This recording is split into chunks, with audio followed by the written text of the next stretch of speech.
राधे राधे दोस्तों, जय श्री कृष्ण, हर हर महादेव। दोस्तों रूबी लोकगीत में आप लोग का बहुत बहुत स्वागत है। तो चलिए एक बहुत ही प्यारा गाना सुना रही हूँ। बेटी विवाह गीत में गाया जाता है, उस समय जब मंडप में शादी बैठता है उस समय का गाना है दोस्तों। तो आप लोग एक बार ध्यान से सुनिए, फुल वॉच करके सुनिए गाना और बताइए कि आप लोग को गाना कैसा लगा। और अपना प्यार और दुलार ऐसे ही बनाए रखिए दोस्तों, सपोर्ट करिए, आगे बढ़ाइए हमको। तो चलिए सुनाते हैं गाना।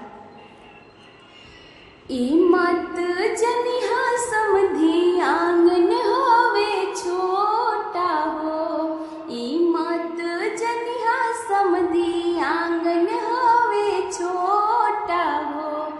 आंगन में हीरा मोती जड़ल ए समधी साले, आंगन में हीरा मोती जड़ल ए समधी साले।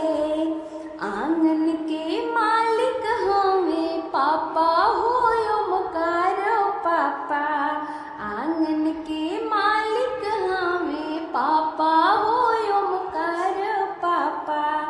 आंगन में हीरा मोती जड़ल ए समधी साले, आंगन में हीरा मोती जड़ल ए समधी साले।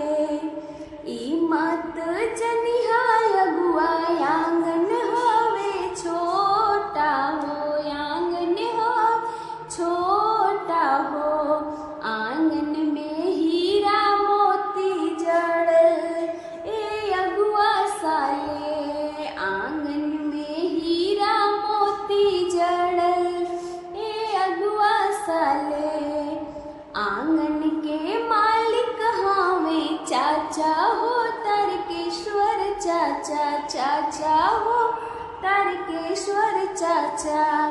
आंगन में हीरा मोती जड़ल ए अगुआ साले, आंगन में हीरा मोती जड़ल हे अगुआ साले।